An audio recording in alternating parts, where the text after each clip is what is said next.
always hate to say this to you, but of course we don't always have a lot of time. So, Excellency, can we get this ball rolling, short and sharp, if we may? The super region, why is it important? Well, Tommy, good to see you, and assalamu alaikum, everyone, and thanks to my colleague, Minister Khayef, for bringing us together at a very critical time and at the beginning of a year of hope, a year of opportunity, but also a year of unrealized potential that we heard a little bit about from him, about doubling almost the kingdom's mineral resources. So I congratulate him on that. You know, at the end of the day, accessing the minerals, the critical materials that we need for what we know to be a historical challenge for humanity, which is the energy transition, is going to be underpinned by resources. It's going to be underpinned by collaborations across countries and geographies, companies, people, technologies, institutions, different sectors. And going back to resources, and we heard about how the kingdom has been able to harness its resources as well as explore them in the case of minerals, this so-called super region from Central Asia all the way through the Middle East to Africa is already known to have at least a third of the global resource base. And that's with under-exploration being a characteristic. So going back to the analogy of Saudi Arabia, I think we could increase that significantly. But not only is it underexplored, it's underinvested in terms of infrastructure, in terms of mining capabilities, in terms of deployment of technology, and in terms of access to finance. I say this while we've heard all morning that the demand on materials is going to be a multiple of what it is today.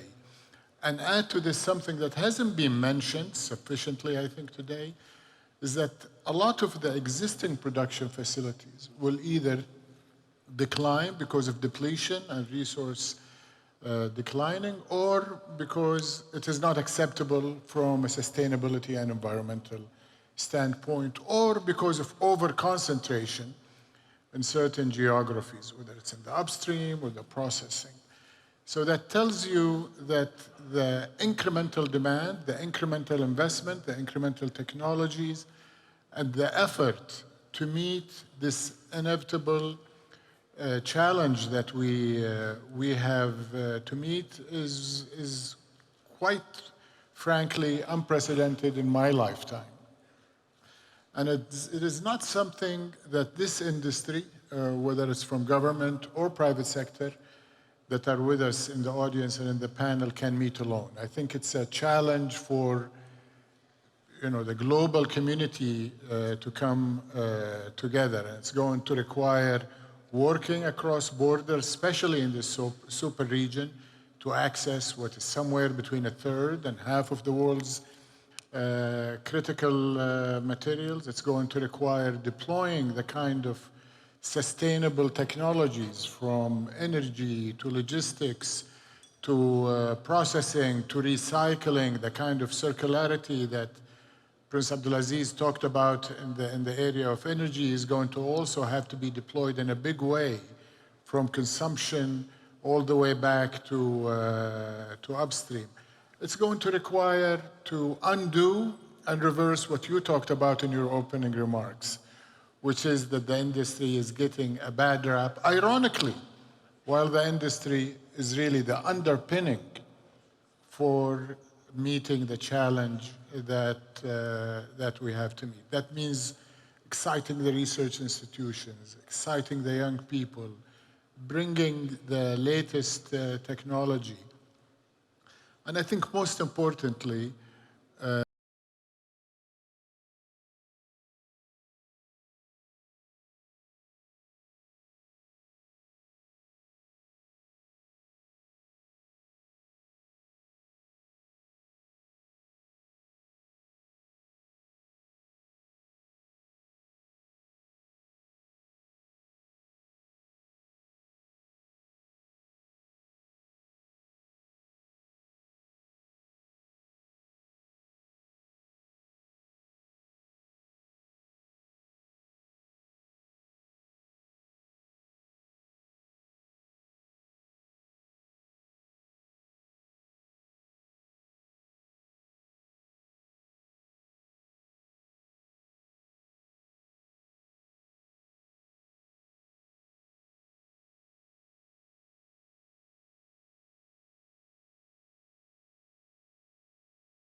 to come and turn this resource base into a great enabler, not only for development of the countries of the region, which is paramount to people like me who are in public policy positions, but it's also paramount to the global community as we look to energy transition. It's interesting you talk about the public policy question, because it leads me to Your Excellency, Minister Kabuswe.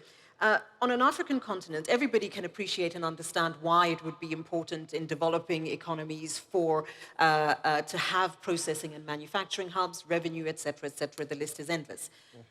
One of the challenges we've had on the continent, however, is the policy environment and framework and the collaboration. How do you see the changes potentially in that context in order for us to do better when it comes to manufacturing and processing hubs? We produce a lot of raw materials, not so great at processing and manufacturing.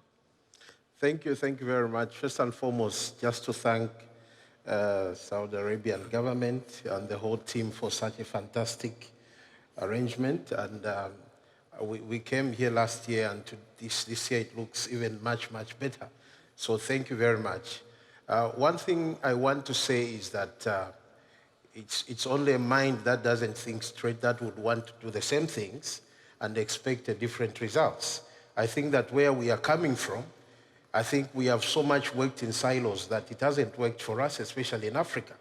So I think that here now comes an opportunity when the world is going to look for critical minerals, and the whole world is talking about shortages. So it means that in our countries, like in the Zambian jurisdiction, in the 2 years that we've been in government, we've already shown that declaration of intent that we need collaboration. Already we've signed an agreement with the DRC, our neighbors, because DRC and Zambia share a very long a border, and as such, as a country, we have said it's only when you collaborate.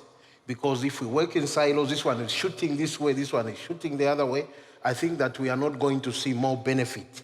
So it is important that we begin to collaborate as countries, we begin to work together as countries, and look at the resource base that we have as countries. One thing I'll say is that really there's been so much emphasis on the fact that we can no longer continue to export raw materials. Zambia has been mining, for example, since the 1900s, and we just end at copper cathodes and begin to export those things. And when you look at our sales, we are endowed with basically all the critical minerals that you can talk about. Yeah. We have lithium, we have copper, we have manganese, we have graphite, we have basically all of them. But when you look at our country, I think that we haven't seen the benefit that we must see as a country endowed with those minerals. When you look at the geography of Zambia, you cannot go to any area without going through another country. And that's why historically Zambia has fought that the whole region has peace, which Zambia has enjoyed for quite a long time. So that even as we collaborate, we are friends in those collaborations so that we can maximize benefits. So even in terms of policy, if I make policies myself that would disadvantage my neighbor, then that is not going to help matters at all. And that's why, like regional groupings, SADC and African Union, we all sit together so that we make sure that countries can come together and maximize the benefit of this resource. When you look at Africa, you talk about a continent that is well endowed, but when you go around countries, you find that we have a lot of impoverished people, and this must come to an end. How does it come to an end? Is through collaboration, working together. And I want again to applaud Saudi Arabia for such a platform, because I think that we've been all shooting. This one is shooting this way, this one is shooting that way, and it's time to come together. It's time to collaborate and look at how we can even harness the various, even routes that we have. For example, like I said, Zambia cannot go or export anything unless it goes through its neighbors. And that is critical. So for you to really look at the benefit in terms of collaboration is when you speak to countries, is when we accept an invitation like this one to come to Saudi Arabia and then discuss and look at how we can harness all these resources together and then move forward. But I also want to emphasize the point of looking at the human resource that Africa has. We must take advantage of that and use it to help us in terms of, benefiting from our resources. Excellency, can you and I just agree that we're not shooting in any direction? Can we just agree on that? Are we agreed? We're not shooting this way, that way, or any direction. I know. Yes. I'm just teasing with you. Ambassador Fayyad, if I could then come to you. Looking more broadly speaking, looking globally, we can appreciate why it's important to have the super region that collaborates and cooperates. Because currently there is this sense of disparity, and I think that's what His Excellency is referring to, that this one's doing this one's doing that, a bit of a silo mentality. But here's an opportunity for us to collaborate because we need that in order to produce the volumes and to process the goods. How do we make sure that that happens? So thank you, Tumi. And I should say on this, my job is made very easy by the fact that both of the ministers framed the issues so well. And it starts with, I think, the presentation we heard this morning from His Royal Highness, the Energy Minister, and the emphasis on the idea that the energy transition is exactly that. It's a transition. It's not a binary switch. And we are going to have to figure out how we work together. And the United States is strongly committed to our partnership with the Kingdom of Saudi Arabia in that regard, in order to help deliver the energy the world needs, in particular for the hundreds of millions of people coming into a middle class in the developing world. So from that perspective, we start from the principle we just heard from the finance minister, the extraordinary growth in demand we're going to see. 42 times growth in lithium requirements, 25 times growth in graphite requirements by 2040. And this is the statistic that really jumps out at me. According to the IEA, to meet our energy transition goals by 2030, we are going to have to mobilize some $4 trillion of new investment every single year. So we can only tackle this problem collectively. We want to do so in the context of a market for critical minerals, as Eduardo and Dominic can talk about much better, a market which is sometimes opaque and turbulent. We want to figure out how we uphold the high ESG standards that I know Minister Kabuse would want to see. I greatly appreciated the minister's reference to the partnership with DRC, because the DRC Zambia Battery Council was signed in Washington, D.C. during the Africa Leaders Summit in 2022. And it reflects the Biden administration's effort across a variety of lines to build these partnerships, to address the issues of logistics the minister talked about. My colleague Amos Hochstein, who will address the group later, is leading our effort to foster the Lobito Corridor, which is intended to help connect Zambia, Angola, DRC, to bring the commodities to market. But importantly to me, as you emphasized, to do so in a way that delivers benefits to the citizens of the producer countries, whether those countries are in Africa, Central Asia, Southeast Asia, or the Americas. I think this is a fundamental challenge of our time. We need to build the kind of partnerships that the United States has been investing in globally for decades. And I started my visit here in the Kingdom in Riyadh, and it was a wonderful reminder of the 70-year legacy of energy partnership between our two countries, Minister. And I think now our signature initiative in this area is something called the Mineral Security Partnership, bringing together 13 countries, the European Union, more than half of global GDP, to try to establish a new baseline for developing these resources, setting, as I said, the high ESGs that our citizens and our democracies demand, but doing so in a way that delivers benefits for the producers. Well, if I can come to you, let's talk for just a moment about, for Tasneem, how titanium obviously is a very tight space wherever in the world you look at. It's competitive, it's tight, everybody wants to do the best out of it. How are you grappling with that particular question in the context of this broader discussion and collaboration? How are you approaching it and dealing with that challenge? Thank you so much. Sabah al khair. Good morning, ladies and gentlemen. It's really great to be in the center here. On my right-hand side is public policy makers myself and the left are the executioner of that policy, or the private sector. Tasnia, very well known in Saudi Arabia, is a 100% private company owned by the Saudi stock market, so publicly traded. We entered the titanium business, which we were in it about 35 years ago in the TiO2 space, or titanium dioxide. We own the mines, we own the pigment plant, and including the marketing. And to grow beyond the pigment, where we became with the world #1 TiO2 with Tronox of the US, the combination, you need to go somewhere else, which ended up in the titanium metal itself. In the industry, originally I came from the chemical, and in the chemical you make money, you own, control, and own the full chain of manufacturing. Same thing with Tasnia. We actually own the mine to produce the ilmenite or the titanium sand, all the way to the plain parts. That is the only company globally that own that hull. The mines we own in Australia, South Africa, and Brazil. We bring the ilmenite to Jizan in Saudi Arabia. We smelt it, slag it, produce the TiO2, take it to our pigment plant in Yambwa, and also globally in Europe and in America, and produce the TiO2, take our TiO2 with chlorine, make tetrachloride, or titanium tetrachloride, and then go to sponge. And from there, we go into melting and forging parts to the plane. So we own the whole thing. That's how Tasnia is playing in the game, really concentrating and owning the change from the mine to the end product. And it's been extremely successful. We're very cooperative.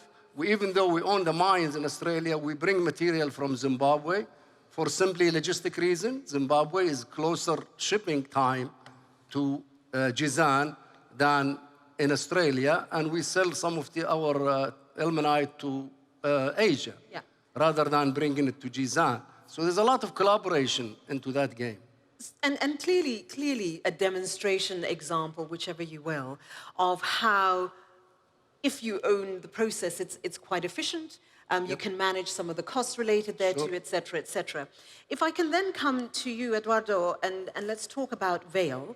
How are you approaching the question of decarbonization without being too broad? Let's bring it down and looking at your organization in particular and how you're thinking about the challenges which are inherent to this industry more broadly speaking, and to anybody who's looking at sort of dealing with supply chain, but also truncating the processing process.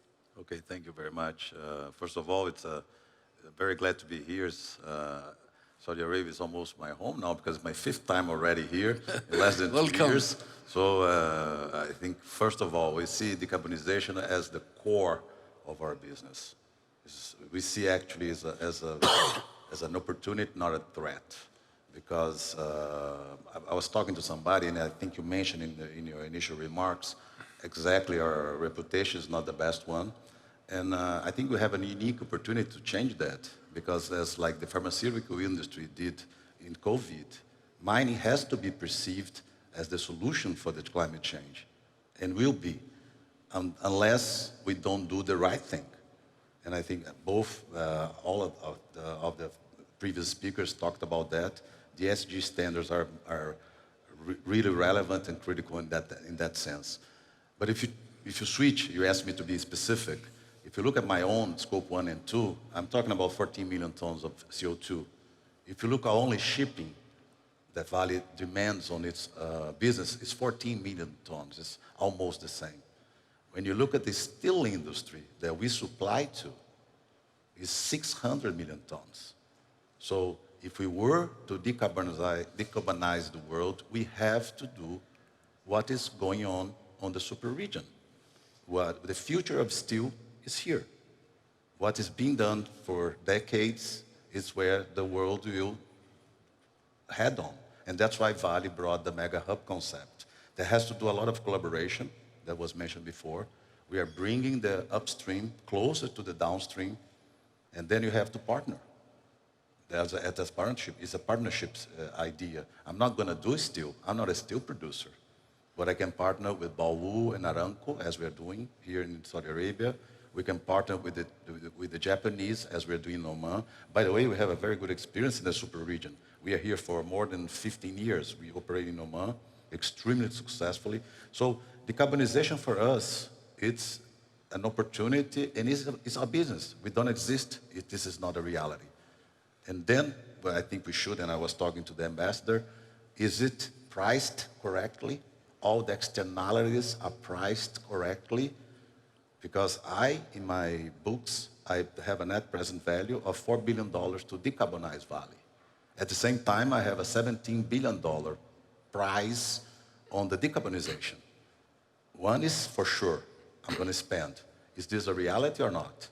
So that's more or less where our minds are when we talk about decarbonization, but we truly think it has to happen one way or another. And I think that's a really critical point, because obviously, apart from the theme of talking to action, it's about where does the rubber meet the road, right? Where do you move from the ideas of how we collaborate, how we innovate, and what the ideal is, and what's actually practically doable? Dominic, if I can come to you, looking at what is practically doable. You obviously are a global player as well. You recognize very easily the challenges depending on which region you're dealing with. How has manufacturing, processing and manufacturing changed over the years? And what, in your view, might the impact be should we get this super region notion correct in the context of processing and manufacturing? Great. Well, thank you again for having me on the panel, and it's great to be back in Saudi. And I think it's not a surprise that Saudi's convening everyone in this super region, given what they're doing here themselves on it. You mentioned a point, Rio Tinto is 150 years old, so it's interesting when you go back through history at where manufacturing has shifted, because it's shifted a lot as the world has changed, and also the company. You mentioned being vertically integrated. In our aluminum business in Canada, Alchem, we were so far down the chain, we made the wrapping that you'd put your food in the fridge in, right? It was a consumer good, right? So we were completely vertically integrated. And so over time, depending on technology, energy, geopolitics, where the consumer is, companies need to think about where they are on that value chain. Are you upstream or downstream, or are you integrated? And how and where you operate. And we are in exactly that period of time right now. And I just say, if you think about manufacturing, a lot of people have talked about how that shifted. In the year 2002, 50% of the world's manufacturing was in the United States and in Europe. That's dropped to 30% last year, right? So it's a shift. Now everyone wants the value added and the manufacturing more in their countries. You can't do that without the materials. This is where I think the industry has to step out of the darkness, and we have to do more to have that recognized as the importance of what we're doing. But you will not have manufacturing if you don't have the materials and the processing. And what I would just say is, in this region, I think that there is a huge opportunity, because we've got the population. A quarter of the world is going to be in Africa. Talk about a consumer base. I can't imagine a bigger one than that. Energy, and again, it's interesting the way the minister described it. It's not fossil fuels. It's energy. It's renewables. This that's there, and then we have the technology that's changing dramatically, and I think that's something that we're underestimating, how quickly that's shifting. So I see huge opportunity for us.